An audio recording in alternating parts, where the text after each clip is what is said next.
Hello everyone, मैं राजेश भंडारी आप सबका स्वागत करता हूं अपने चैनल इलेक्ट्रिकल अड्डा में। आज जो मैं आपके सामने नेक्स्ट चैप्टर लेके आया हूं वो इलेक्ट्रोकेमिस्ट्री। जैसे मैंने आपको बताया था कि इलेक्ट्रोकेमिस्ट्री के जो इंपॉर्टेंट टॉपिक होंगे मैं वो आपको बता दूंगा, ठीक है। और जो थोड़े बहुत समझाना होगा मैं वो आपको एक्सप्लेन कर दूंगा, क्योंकि आपके पास एक ही दिन का गैप है ना। और एक दिन के गैप में अगर मैं इसको अगर डिटेल में समझाने जाऊँ तो बहुत टाइम लग जाएगा आपका, ठीक है। क्योंकि इसके बाद आपका जैसे ये इलेक्ट्रोकेमिस्ट्री है, फिर आपकी केमिकल काइनेटिक्स है, फिर आपका डी ब्लॉक है। ये 3 चैप्टर मेरे को आपको एक्सप्लेन करने हैं, ठीक है। तो मैं आपको केवल इंपॉर्टेंट बता देता हूँ इसके, ठीक है, कि क्या क्या इसके इंपॉर्टेंट है। बाकी न्यूमेरिकल जो होंगे ना, न्यूमेरिकल मैं आपको करके दिखाऊंगा, वो मैं इसके बाद इसकी नेक्स्ट वीडियो में बताऊंगा। अभी मैं इस चैप्टर की थ्योरी जो होगी वो आपको बता देता हूँ कि क्या क्या आपको इसमें पढ़ना है, क्योंकि थ्योरी आप इजीली पढ़ सकते हो, याद कर सकते हो, ठीक है। उसके बाद सेकंड चीज़, जो बच्चे कमेंट कर रहे हैं कि हमारे जो इंपॉर्टेंट रिएक्शंस के ऊपर वीडियो बना दीजिए, या आपकी जैसे कोई जो आपका ऑर्गेनिक के चैप्टर रिवीजन करा दीजिए। तो मैं उनको बताना चाह रहा हूँ कि ऑर्गेनिक की जो इंपॉर्टेंट रिएक्शन है वो मैंने बना रखी है, ठीक है। जितने भी चैप्टर हैं उन सबको रिवीजन करवा रखा है, ठीक। तो आप जाके जब इलेक्ट्रिकल अड्डा सर्च मारोगे मेरे चैनल के अंदर, तो वहाँ प्लेलिस्ट में जाके आप चेक कर लेना, ठीक है। प्लेलिस्ट में जाके चेक कर लेना, वहाँ पे जो केमिस्ट्री 2024 का जो वो बन रखा होगा फोल्डर, उसके अंदर जाके आपको सारी वीडियोस मिल जाएंगी, ठीक है। इस वीडियो के डिस्क्रिप्शन में भी मैं डाल दूंगा, तो आप वहाँ पे भी जाके देख सकते हो, ठीक। तो इसमें देखते हैं, जो सबसे पहले आपको इसके अंदर पढ़ना है, इसके अंदर जो सबसे पहले आपको पढ़ना है, डेफिनेशन पढ़नी है कंडक्टिविटी की। किसकी? कंडक्टिविटी, जिसको के यानी कप्पा से डिनोट करते हैं, ठीक है। तो कप्पा जो होता है 1/रजिस्टिविटी, 1/रजिस्टिविटी, ठीक है। रजिस्टिविटी का इन्वर्सली प्रोपोर्शन होता है कप्पा। तो अब रजिस्टिविटी आपने फिजिक्स में पढ़ा होगा, ठीक है। तो रजिस्टिविटी रो से इसको डिनोट करते हैं। तो ये इसका फॉर्मूला होता है, रो की वैल्यू कितनी होती थी? RA/L। क्या होती थी? RA/L। तो रो की वैल्यू अगर आप RA/L रखोगे यहाँ पे, तो ये क्या हो जाएगा, ये L जो ऊपर जाएगा तो ये हो जाएगा L/R, है ना, नहीं 1/R इंटू L/A। इस तरीके से लिख सकते हैं हम इसको, ठीक है। कप्पा इक्वल टू, तो यानी आप इसको 2 तरीके से लिख सकते हो, या तो ये फॉर्मूला रख देना, या यहाँ पे रो की वैल्यू रख देना, RA/L। L ऊपर चल जाएगा तो L/A और 1/R को अलग रख देना, ठीक है। अब यहाँ पे ये जो 1/R होता है ना, उसको C लिख सकते हैं हम, ठीक है। C means conductance, C means conductance, यानी रजिस्टेंस का जो उल्टा होता है ना, उसको हम कंडक्टेंस बोलते हैं, ठीक है। तो 1/R को क्या लिख दिया हमने? C। और ये जो L/A होता है ना, इसको हम सेल कांस्टेंट बोलते हैं। क्या बोलते हैं? सेल कांस्टेंट, नहीं सेल स्थिरांक, ठीक है। अब हिंदी वालों को भी मैं भी दिखा दूंगा इसके नोट, ठीक है। कंडक्टिविटी जो होती है उसको हम बोलते हैं चालकता, ठीक है। विशिष्ट चालकता, ठीक है। और जो कंडक्टेंस होता है उसको बोलते हैं हम चालकता। क्या बोलते हैं? चालकता, ठीक। तो ये उनकी डेफिनेशन है। कप्पा से प्रदर्शित करते हैं इसको, ठीक है। और इसकी यूनिट जो होती है ओम इनवर्स मीटर इनवर्स, ठीक है। ओम इनवर्स मीटर इनवर्स, या ओम इनवर्स सेंटीमीटर इनवर्स, या सीमेंस इनवर्स सेंटीमीटर इनवर्स। इनमें से ये यूनिट आप याद रखना है कप्पा की, कंडक्टिविटी यानी विशिष्ट चालकता की, ठीक है। अभी मैं इसके हिंदी में आपको दिखा दूंगा, ठीक है। अगला है, आपको इक्विवेलेंट कंडक्टिविटी पढ़नी है। क्या पढ़ना है? Equivalent conductivity. तो इक्विवेलेंट कंडक्टिविटी को हिंदी में क्या बोलते हैं? इसको बोलते हैं तुल्यांकी चालकता, ठीक है। तो ये टॉपिक आप जरूर पढ़ के जाना, ये डेफिनेशन। तो यहाँ पे क्या होता है, 1 ग्राम इक्विवेलेंट ऑफ इलेक्ट्रोलाइट, यानी 1 ग्राम जब आप क्या लोगे, इलेक्ट्रोलाइट लोगे, ठीक है। तो वहां पे जो आयन उपस्थित होंगे, मान लो आपने, है ना, 1 ग्राम इलेक्ट्रोलाइट लिया, ठीक है। अब 1 ग्राम इलेक्ट्रोलाइट लिया, सपोज आपने जैसे NaCl लिया, ठीक है। अब इसके यहाँ पे जितने आयन्स उपस्थित होंगे, Na+ और Cl-, 1 ग्राम इक्विवेलेंट में, तो वही इसकी क्या होती है, इक्विवेलेंट कंडक्टिविटी। यानी जो आयन्स के कारण वहाँ पे चालकता होगी ना, कंडक्टिविटी होगी, वही आपकी क्या होती है, इक्विवेलेंट कंडक्टिविटी। तो ये यहाँ पे याद रखना, 1 ग्राम पूछा जाएगा आपका, मतलब लिखा जाएगा 1 gram of equivalent of an electrolyte, ठीक है। तो 1 ग्राम जो इलेक्ट्रोलाइट होता है, उस 1 ग्राम ऑफ इक्विवेलेंट इलेक्ट्रोलाइट जो होता है आपका, ठीक है, उसके जो आयंस होते हैं, उनके द्वारा जो कंडक्टिविटी होती है, यानी उनके द्वारा जो चालकता होती है, ठीक है, उन्हीं को क्या बोलते हैं हम, इक्विवेलेंट कंडक्टिविटी बोलते हैं। ठीक है, बाकी आप इसकी डेफिनेशन याद कर लेना। ठीक है, हिंदी में भी मैं आपको बता रहा हूँ, तुल्यांकी चालकता यानी 1 ग्राम जब आप क्या लोगे, इलेक्ट्रोलाइट लोगे, तो उसके आयनों के द्वारा, आयन जैसे सपोज ये है, इनके आयनों के द्वारा जो यहाँ पे चालकता होगी, क्या होगी, चालकता यानी कंडक्टिविटी होगी। ठीक है, ठीक, तो उसी को क्या बोलते हैं हम, इक्विवेलेंट कंडक्टिविटी बोलते हैं। ठीक है, यानी आपका तुल्यांकी चालकता बोलते हैं। बाकी जो इसको डिनोट करते हैं इस तरीके से लिखते हैं हम इसको। ठीक है, इस तरीके से लैम्डा इक्विवेलेंट।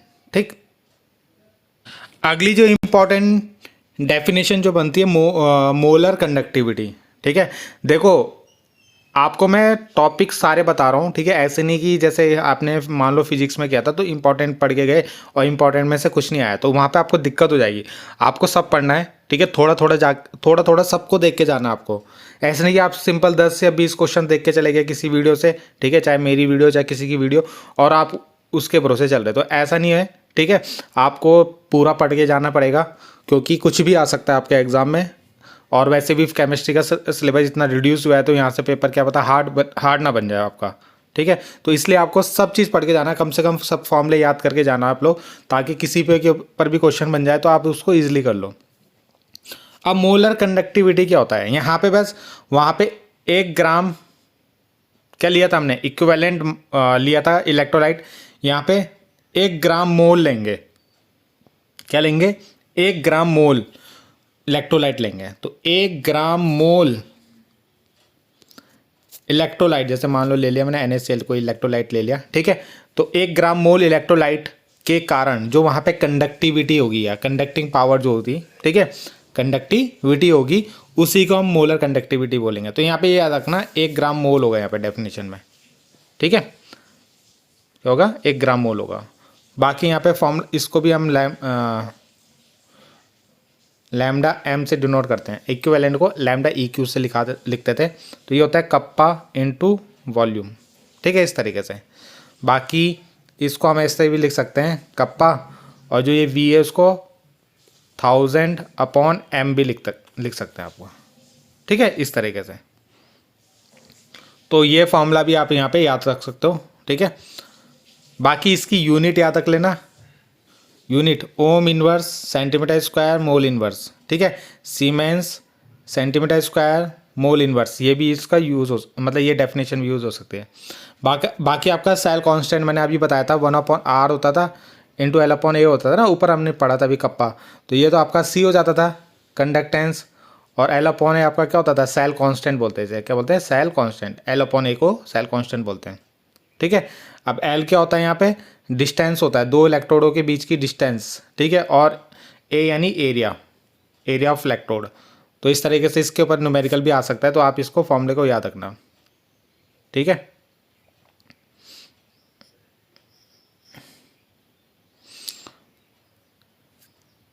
तो यहाँ पे ये सेल कांस्टेंट अपॉन R भी हो गया आपका। ठीक है, अब ये इतने फॉर्मूले यहीं से बनाए हैं। यहाँ पे अगर मैं देखूँ तो कप्पा तो ऐसे रहेगा।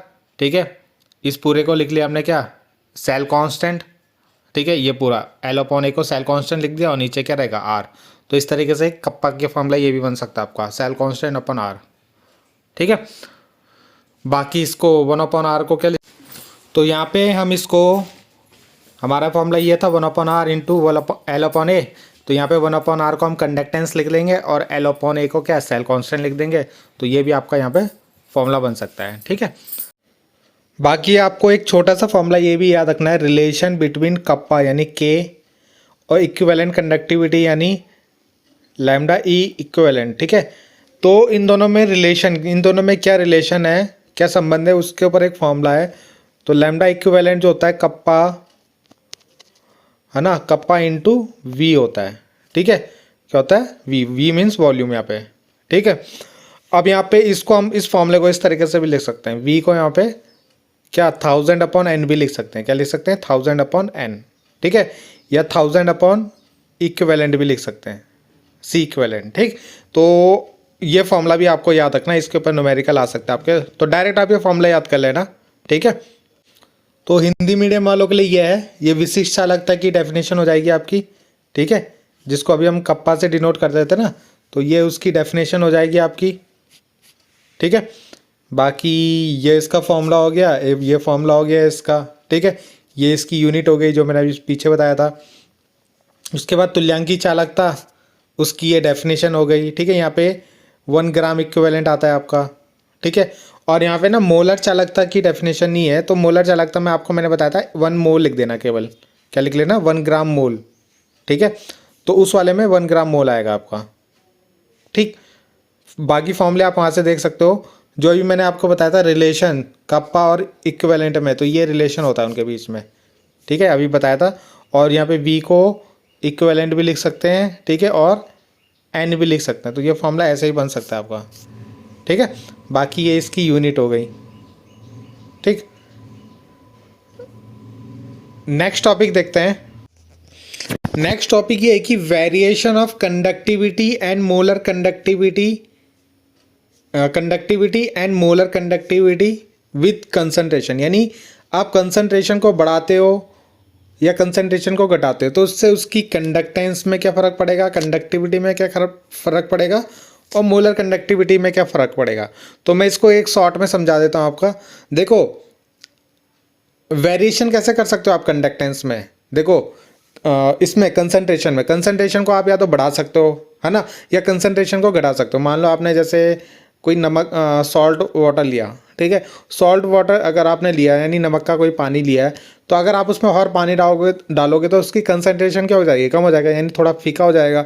और अगर आपने और नमक डाल दिया तो कंसंट्रेशन क्या हो जाएगी, बढ़ जाएगी। तो यहाँ पे आपको ये याद रखना है, कंसंट्रेशन आप बढ़ा रहे हो यानी डाइल्यूशन को इंक्रीज, मतलब कंसंट्रेशन को घटा रहे हो तो डाइल्यूशन को बढ़ा रहे हो। जैसे मान लो आपने कोई HCl लिया था, है ना, HCl को वाटर के साथ मिक्स कर रखा था।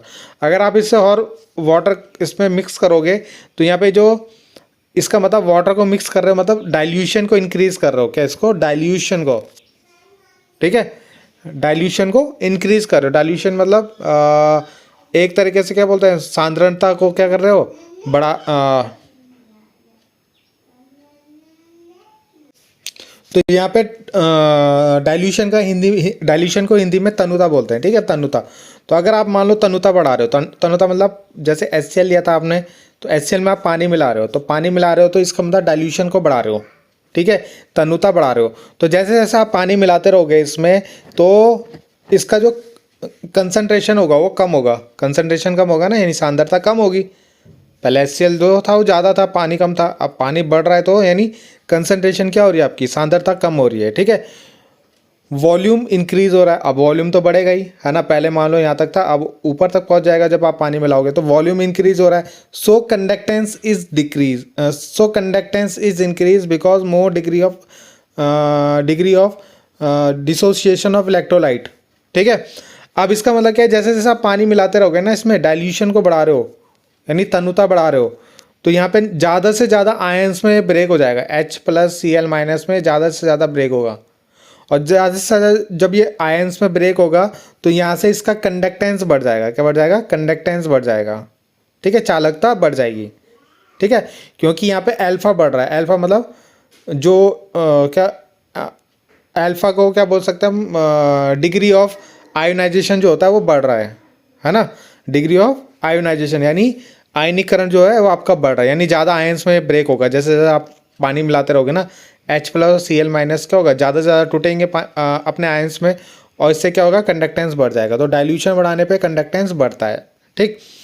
कंडक्टिविटी क्या हो जाएगी, कम हो जाएगी, ठीक है। अब कंडक्टिविटी कम क्यों हो जाएगी, जैसे मान लो आपने HCl लिया था, ठीक है, अब आपने इसमें पानी मिक्स करा, तो कंडक्टिविटी हम क्या निकालते हैं, कंडक्टिविटी हम किसी स्पेसिफिक एरिया की निकालते हैं, ठीक है। तो जैसे मान लो 1 ml आपने यहाँ पे लिया, तो उसके अंदर आयंस कम हो जाएंगे अब, है ना, क्योंकि पानी बढ़ जाएगा। जैसे मान लो आपने 1 ml लिया था, इसका 1 ml ले लो, इस पूरे का 1 ml लो। पहले जब बिना पानी के था HCl, है ना, उस समय जो आपने 1 ml लिया होगा बिना पानी वाला, ठीक है, मतलब बिना पानी वाला मतलब जब पानी कम था, तो उस समय जब आपने 1 ml HCl लिया होगा तो वहाँ पे HCl की मात्रा ज़्यादा रही होगी। और जब आपने पानी डाल दिया उस समय 1 ml लिया तो वहाँ पे HCl की मात्रा क्या रही होगी, कम रही होगी। तो यानी नंबर ऑफ आयंस क्या हो जाएंगे, कम हो जाएंगे। तो जिससे क्या होगी, कंडक्टिविटी कम हो जाएगी, क्या हो जाएगी, कंडक्टिविटी कम हो जाएगी। विशिष्ट चालकता कम हो जाएगी।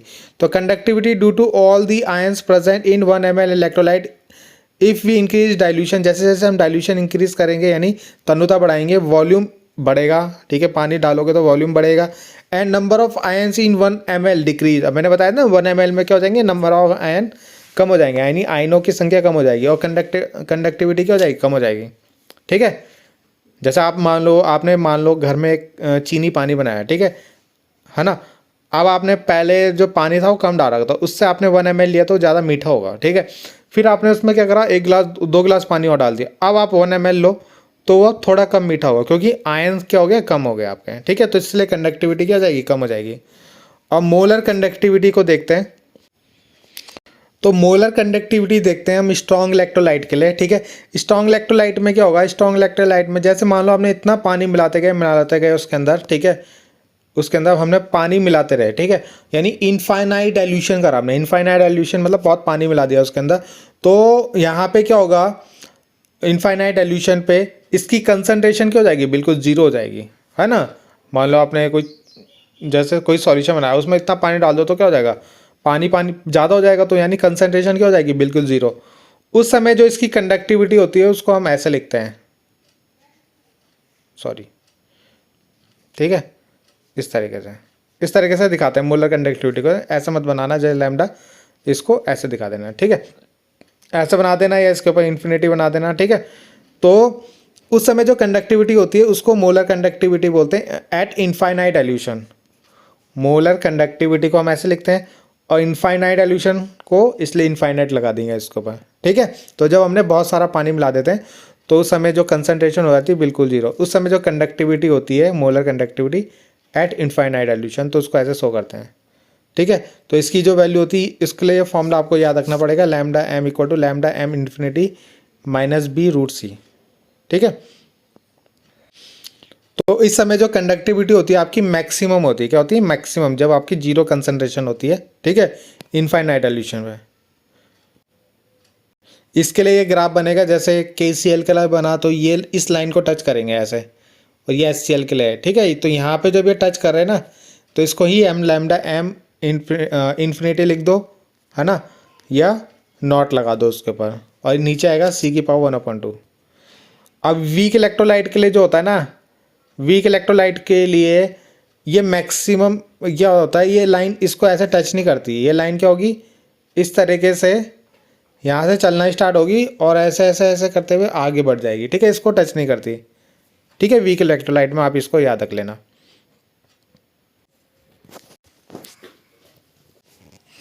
तो हिंदी मीडियम वालों के लिए यह है प्रबल वैद्युत अपघट्यों की सांद्रण के साथ मोलर चालकता में विभिन्नता, ठीक है। तो यानी जो प्रबल वैद्युत अपघट्य होते हैं, स्ट्रॉन्ग इलेक्ट्रोलाइट होते हैं, उनकी मोलर चालकता में सांद्रण के साथ क्या क्या परिवर्तन होता है, ठीक है। तो ये मैंने अभी समझा दिया था आपको, ठीक है, ये थ्योरी होगी, ये इसका ग्राफ हो गया। और जो दुर्बल वैद्युत अपघट्य थे उनके लिए ये ग्राफ बनेगा इस तरीके से, है ना। जो वीक इलेक्ट्रोलाइट होते हैं तो उनके लिए ये ग्राफ इस तरीके से बनेगा, ठीक है, ये ऐसे ऐसे होते हुए टच नहीं होगा इसमें, तो ये ग्राफ भी आपको याद रखना है।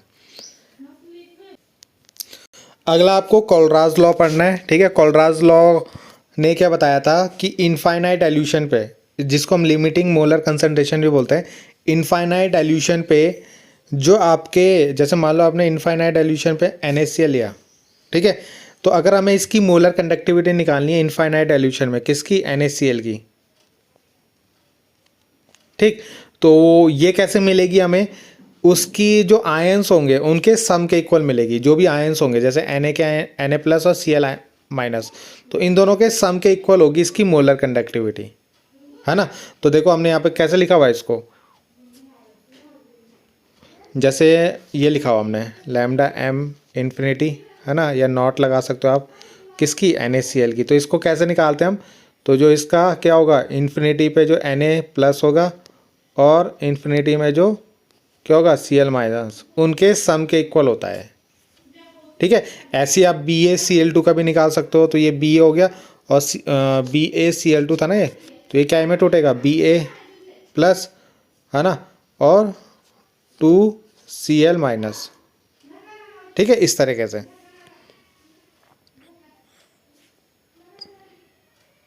दो होंगे इसमें, Ba+2 और Cl 2Cl माइनस, ठीक है। तो इसने इस तो इन दोनों के सम के इक्वल होगा। यही कोलराज ने बताया कि हमें किसी भी इलेक्ट्रोलाइट का अगर हमें क्या निकालना है, मोलर कंडक्टिविटी निकालनी है, यानी मोलर चालकता निकालनी है इनफाइनाइट डाइल्यूशन पे, यानी अनंत तनुता पे, तो वो उनके क्या योग के बराबर होती है, सम के, उनके आयनों के योग के बराबर, उनके आयंस के सम के इक्वल होती है। ठीक है, बाकी इसके ऊपर एक न्यूमेरिकल आता है आपका इंपॉर्टेंट, तो वो मैं आपको नेक्स्ट वीडियो में कराऊंगा। बाकी आप इसकी थ्योरी पढ़ लेना यहाँ से। ठीक है, ठीक है, इसकी थ्योरी आप यहाँ से पढ़ लेना और ये एग्जाम्पल इसके अंदर याद रखना। बाकी इसका यूज़ कहाँ करते हैं हम लोग, तो कोलराज लॉ की एप्लीकेशन भी आ सकती है। तो calculation of conductivity of weak electrolyte eight infinite dilution पे। ठीक है, यानी यहाँ से हम यहाँ से कंडक्टिविटी निकाल सकते हैं, मोलर कंडक्टिविटी निकाल सकते हैं। ठीक है, क्या निकाल सकते हैं, मोलर कंडक्टिविटी निकाल सकते हैं किसकी, वीक इलेक्ट्रोलाइट, यानी दुर्बल जो आपके वैद्युत अपघट्य होते हैं ना, किस पे, इनफाइनाइट डाइल्यूशन पे, तो उनकी कंडक्टिविटी यानी उनकी चालकता, विशिष्ट चालकता हम निकाल सकते हैं। ठीक है, इनफाइनाइट डाइल्यूशन पे, अनंत अनुता पे। दूसरी जो एप्लीकेशन, ठीक है, दूसरा जो यूज़ है इसका, calculation of degree of dissociation of weak electrolyte, यानी जो आपके दुर्बल वैद्युत अपघट्य होते हैं ना, उनका डिग्री ऑफ डिसोसिएशन मतलब यानी वियोजन की मात्रा भी हम इससे निकाल सकते हैं, अल्फा। ठीक है, तो इसको लैम्डा सी और लैम्डा नॉट इसका फॉर्मूला होता है।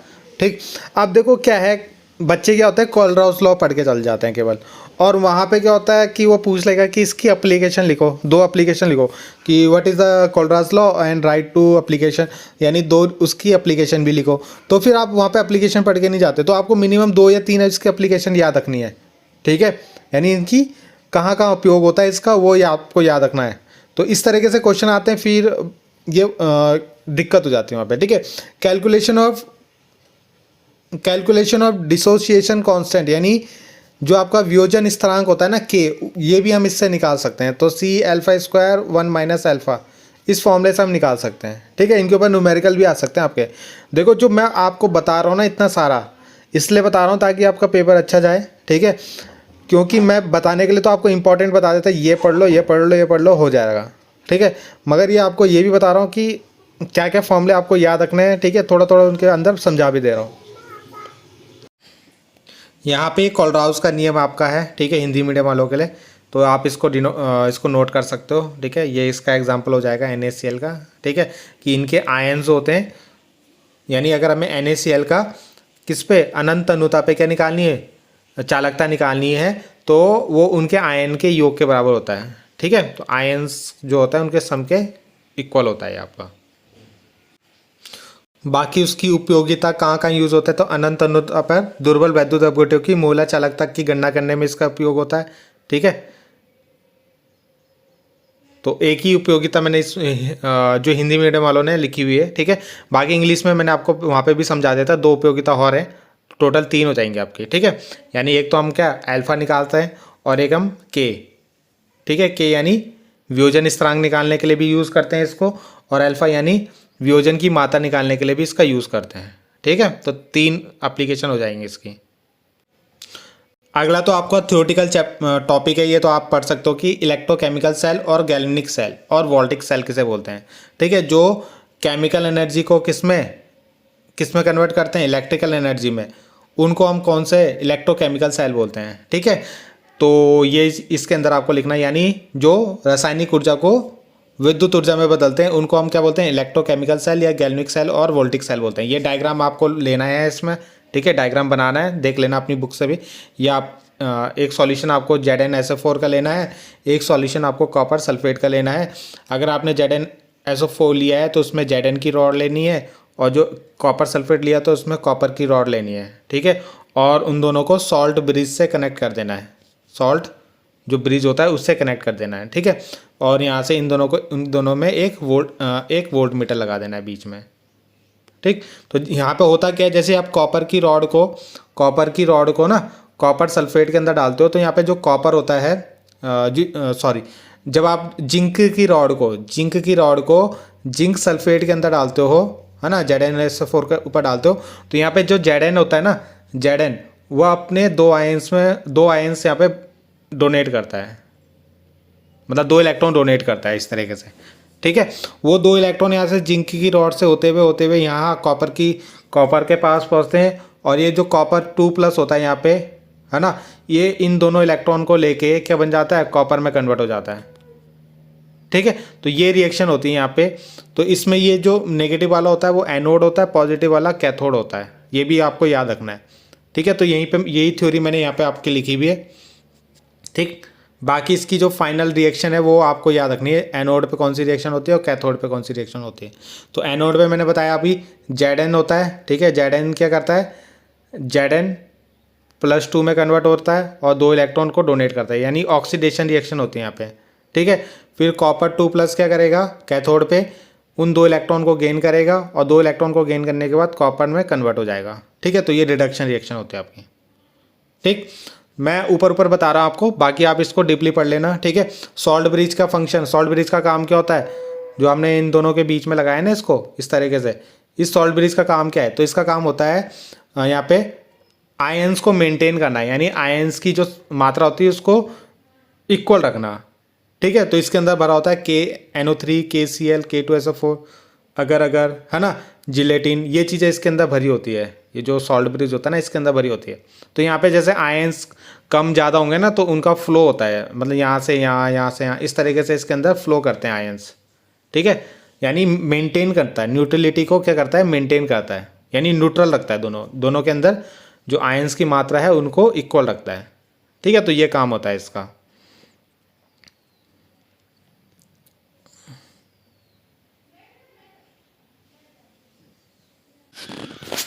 अगला जो है वैद्युत रासायनिक सेल। ठीक है, मतलब हिंदी वालों के लिए, या गैल्वेनिक सेल, तो ये उसका डायग्राम है। ठीक है, और रासायनिक ऊर्जा को विद्युत ऊर्जा में परिवर्तित करते हैं हम इसमें। ठीक है, ये डायग्राम आप इसका नोट कर लेना। ठीक, बाकी यहाँ पे सॉल्ट ब्रिज का काम क्या है वो यहाँ पे लिखा हुआ है। ठीक है, और इसकी एनोड और कैथोड वाली रिएक्शन ना जो मैंने अभी पीछे लिखवाई थी, इंग्लिश वाले उससे देख लेना, है ना, कि एनोड पे कौन सी रिएक्शन होती है, Zn से किस में कन्वर्ट होता है, Zn+2 और 2 इलेक्ट्रॉन देता है, और कैथोड पे क्या होता है, कॉपर 2+ क्या करता है, ये जो 2 इलेक्ट्रॉन आए थे इन 2 इलेक्ट्रॉन को गेन करेगा। ठीक है, और कॉपर में कन्वर्ट हो जाएगा। तो ये ऑक्सीडेशन होती है आपकी, है ना, ऑक्सीकरण अभिक्रिया होती है, और ये आपकी रिडक्शन होती है। ठीक है, बाकी एक फॉर्मूला आप ये भी याद रखना कि ईएमएफ कैसे निकालते हैं। ठीक है, या सेल पोटेंशियल ऑफ सेल कैसे निकाल सकते हैं। तो ईएमएफ ऑफ सेल क्या होता है, कैथोड का जो पोटेंशियल होता है, एनोड का जो पोटेंशियल होता है, उन दोनों का डिफरेंस होता है, वो ईएमएफ होता है, ईएमएफ ऑफ सेल होता है। ठीक है, तो ये भी फॉर्मूला आप याद रखना, E cell equal to E cathode minus E anode. ठीक है, और स्टैंडर्ड फॉर्म में क्या होता है, E naught cell equal to होता है E naught cathode minus E naught anode. ठीक है, तो ये फॉर्मूला भी आप याद रखना, इस पर भी न्यूमेरिकल कराऊंगा आपको। बाकी जो सबसे इंपॉर्टेंट टॉपिक है आपका वो ये है SHE, स्टैंडर्ड हाइड्रोजन इलेक्ट्रोड। ये आपका उन्होंने सैम्पल पेपर में भी दिया था, तो ये सबसे इंपॉर्टेंट टॉपिक है आपका, तो इसको ज़रूर पढ़ना है आपको। उसके अंदर पहले तो आपको ये डायग्राम याद रखना है स्टैंडर्ड हाइड्रोजन इलेक्ट्रोड को। ठीक है, इस तरीके से होता है ये, इसके अंदर HCl भरा होता है। ठीक है, और प्लेटिनियम की एक वायर लगी होती है इस तरीके से। ठीक है, और यहाँ पे हम हाइड्रोजन गैस को यहाँ पे इंसर्ट कराते हैं इसके अंदर, H2 गैस को। ठीक है, बाकी ये प्लेटिनियम फॉइल होती है, प्लेटिनियम वायर तो ये होगी, ये प्लेटिनियम की एक फॉइल यूज़ करते हैं हम यहाँ पे। ठीक है, और यहाँ पे हाइड्रोजन की जो बबल होते हैं वो निकलते हैं यहाँ से। तो इसका यूज़ करते हैं हम लोग कैसा, as a anode, as a cathode. यानी आपको देखो सेल में क्या होता है, हमेशा सेल में 2 इलेक्ट्रोड होते हैं। ठीक है, 2 इलेक्ट्रोड। मान लो आपके पास एक तो जिंक का इलेक्ट्रोड है, ठीक, और आपको इसका पोटेंशियल निकालना है, इसका विभव निकालना है। तो कैसे निकालोगे, इसके साथ एक और इलेक्ट्रोड लेना पड़ेगा आपको। अब वो इलेक्ट्रोड कौन सा लें हम, तो उसके लिए लेते हैं हम हाइड्रोजन का इलेक्ट्रोड। ठीक है, तो यानी ये एज अ एनोड और एज अ कैथोड दोनों में यूज़ हो जाता है। ठीक है, एनोड में भी इसको यूज़ कर सकते हैं, कैथोड में भी इसका यूज़ कर सकते हैं, क्योंकि इसका जो पोटेंशियल होता है 0 लेते हैं हम, हाइड्रोजन का जो पोटेंशियल होता है वो 0 लेते हैं। ठीक है, तो ये दोनों जगह यूज़ हो जाता है, एनोड और कैथोड में। और इसकी हेल्प से हम किसी के भी साथ इसको लगा के, यानी कॉपर की रॉड के साथ, जिंक की रॉड के साथ लगा के उनका क्या निकाल सकते हैं, उनका ईएमएफ निकाल सकते हैं। ठीक है, यानी उनका पोटेंशियल निकाल सकते हैं। ठीक है, अभी मैं आपको बताऊंगा। तो ये थ्योरी है इसके अंदर, तो ये थ्योरी आपको याद कर लेनी है। ठीक है, बाकी आपके पास नोट्स होंगे, आप वहाँ से अच्छे से पढ़ लेना इसको। ठीक है, ये वाली रिएक्शन याद रखनी है इसके अंदर आपको, ठीक है। एनोड पे कौन सी रिएक्शन हो रही है, जो H2 गैस है वो अपने आयन से ब्रेक होगी H+ है ना, और 2 इलेक्ट्रॉन डोनेट कर रही है यहाँ पे, ठीक। अब ये जो 2 H+ हैं ये क्या करेंगे, 2 इलेक्ट्रॉन को गेन करेंगे और H2 गैस में कन्वर्ट हो जाएंगे फिर से, ठीक है। तो एनोड पे ही होता है और कैथोड पे ही होता है, ठीक है। और ये पॉइंट याद रखना, potential of standard hydrogen electrode कितना लेते हैं हम, 0 लेते हैं, ठीक है। कितना लेते हैं, 0, 1 नंबर में पूछ सकता है। बाकी यहाँ पे इसकी एप्लीकेशन भी दे रखी है, ठीक है। जिंक के साथ भी इसको यूज़ कर रखा है और कॉपर के साथ भी इसको यूज़ कर रखा है, ठीक है। तो दोनों साइड हम इसको यूज़ कर लेते हैं, जिससे हम क्या करते हैं, किसी भी सेल का ईएमएफ निकाल सकते हैं। ये हिंदी वालों के लिए मानक हाइड्रोजन इलेक्ट्रोड, ठीक है। ये इसका डायग्राम हो गया आपका, तो ये डायग्राम आपको देखना है, ठीक है। उसके बाद ये थ्योरी हो गई इसकी, ठीक है। ये थ्योरी आप इसका नोट कर सकते हो, और एनोड पे कौन सी रिएक्शन हो रही है, कैथोड पे कौन सी रिएक्शन हो रही है, ये, ठीक है। बाकी ये इसके उपयोग हैं, कहाँ कहाँ इसको उपयोग किया जा सकता है, ठीक है। तो जिंक की रॉड के साथ यूज़ करेंगे इसको, ठीक। तो यहाँ पे इसका यूज़ करेंगे, और जब हम इसको कॉपर सल्फेट की रॉड के साथ यूज़ करेंगे तो इसको ऐसे यूज़ करेंगे, ठीक है। तो ये दोनों यूज़ हो गए इसके।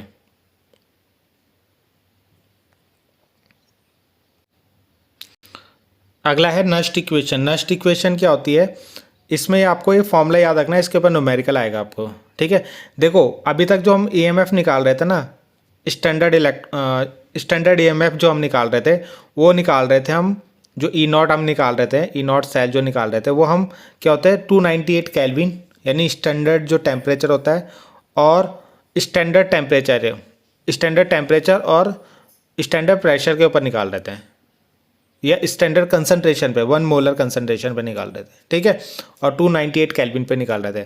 मगर ऐसा तो होगा नहीं कि सब हमेशा इतना ही टेम्परेचर और इतना ही कंसंट्रेशन होगी आपकी, ठीक। तो जब आपका टेम्परेचर ये नहीं होता और ये कंसंट्रेशन नहीं होती, तब हम नस्ट इक्वेशन से क्या निकालते हैं, ईएमएफ निकालते हैं, ठीक है। तो ये यहाँ पे थ्योरी में लिखा हुआ है। तो ये जो फॉर्मूला होता है इसका, ये वाला फॉर्मूला आपको याद रखना है इसका, ठीक है। जैसे ईएमएफ निकालना है, तो जो स्टैंडर्ड फॉर्म में जो ईएमएफ होता है वो -2.303/NF/RT log m solid m n+ aqueous, ठीक है। तो ये आपको याद रखना है। बाकी ये यहाँ पे क्या क्या है ना, ये जो ये लिखा हुआ है ये इलेक्ट्रोड पोटेंशियल है आपका, ठीक है। ये है स्टैंडर्ड इलेक्ट्रोड पोटेंशियल हो गया। R यहाँ पे गैस कांस्टेंट होता है, इसकी वैल्यू फिक्स होती है। टेम्परेचर यहाँ पे T है।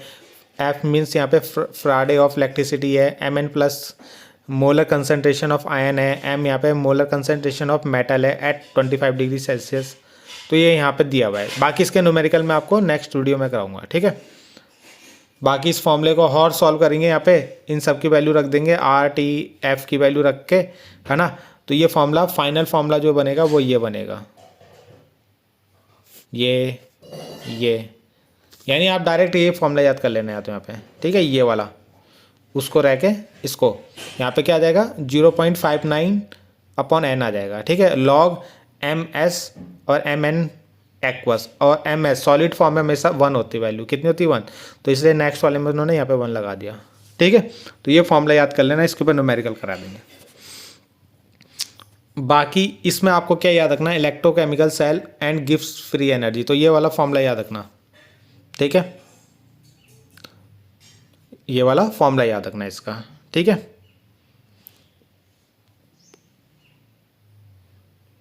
तो इसमें फॉर्मूले में माइनस आएगा आपका, ठीक है। जो ये टोटल वर्क जो होगा ना, वो किसके इक्वल होता है, डेल्टा G के इक्वल होता है, ठीक है। तो ये माइनस में आ जाएगा ये आपका। तो ये फॉर्मूला याद रखना है आपको, ठीक है।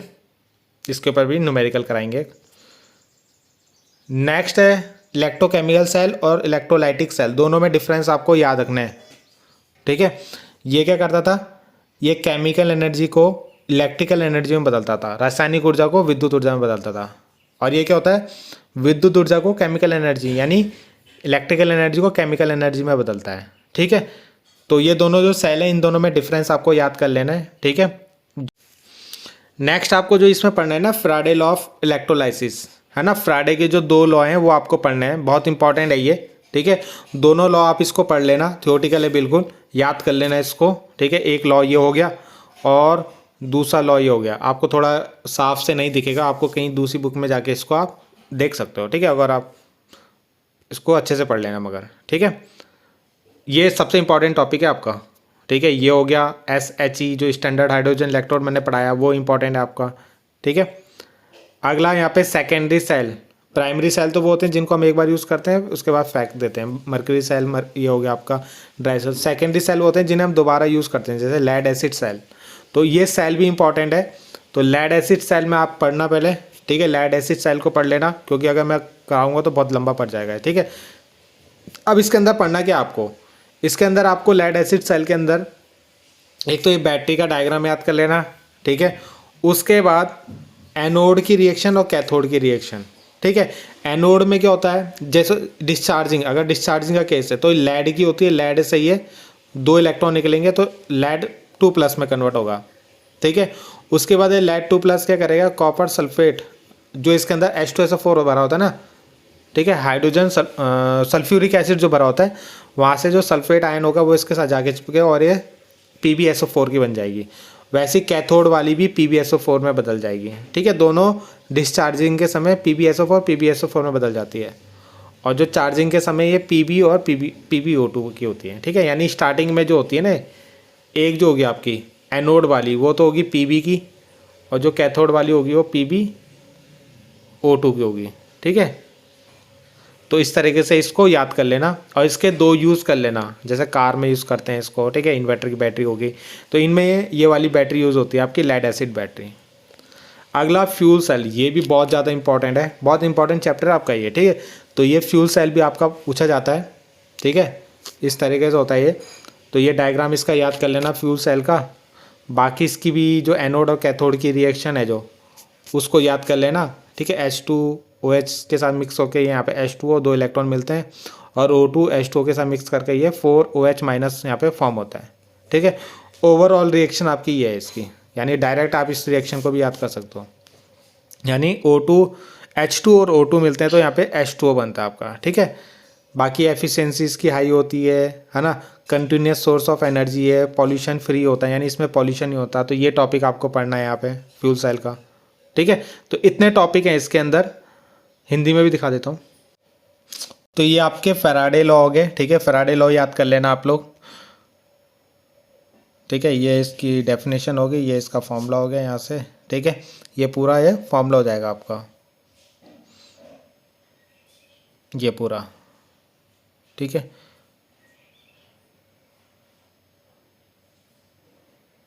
तो ये पूरा फॉर्मूला हो गया M = ZIT, ठीक है। ये था ना M डायरेक्टली प्रोपोर्शनल Q, तो प्रोपोर्शनल का साइन हटाओगे, Z लोगे और Q की जगह I × T लिख दोगे, ठीक है। तो ये फॉर्मूला, इसका पूरा फॉर्मूला ये बनेगा, इस पर न्यूमेरिकल भी आएगा आपका, ठीक है।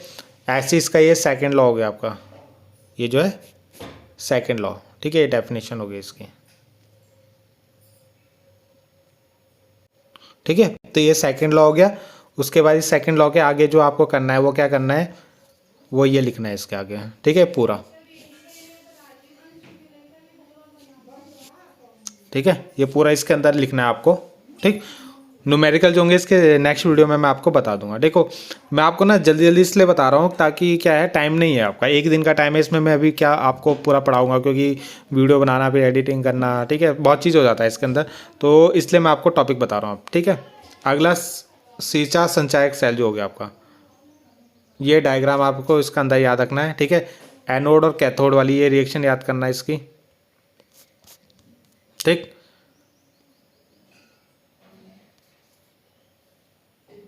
ये जो होगी, ये होगी डिस्चार्जिंग के समय, ठीक है, डिस्चार्जिंग के समय ये वाली रिएक्शन, है ना। आपका सेल क्या होता है, एक बार डिस्चार्ज होता है, एक बार चार्ज करते हो ना आप, तो भाई ये डिस्चार्ज जब होती है तो ये वाली रिएक्शन होती है उसके अंदर, और जब चार्जिंग होती है, ठीक है, जब चार्जिंग होती है तो ये रिएक्शन होती है इसके अंदर। और इन दोनों को मिला के हम ऐसे लिख सकते हैं, और जो इससे पहले वाली थी ना, इन दोनों को मिला के हम डायरेक्ट ये लिख सकते हैं, पूर्ण रिएक्शन जो लिखी हुई है इन्होंने, ठीक है। ये उसके बाद तो इतना ही है इसके अंदर, ठीक है। और फ्यूल सेल जो है ना वो पढ़ लेना जरूर, ईंधन सेल बोलते हैं जिसको हिंदी में, ईंधन सेल, ठीक है, वो आप पढ़ लेना। उसके भी नोट्स यहाँ पे है, नहीं है मेरे पास, ठीक है। तो इतने टॉपिक आपको जरूर पढ़ने हैं इलेक्ट्रोकेमिस्ट्री के अंदर, ठीक। तो थैंक यू।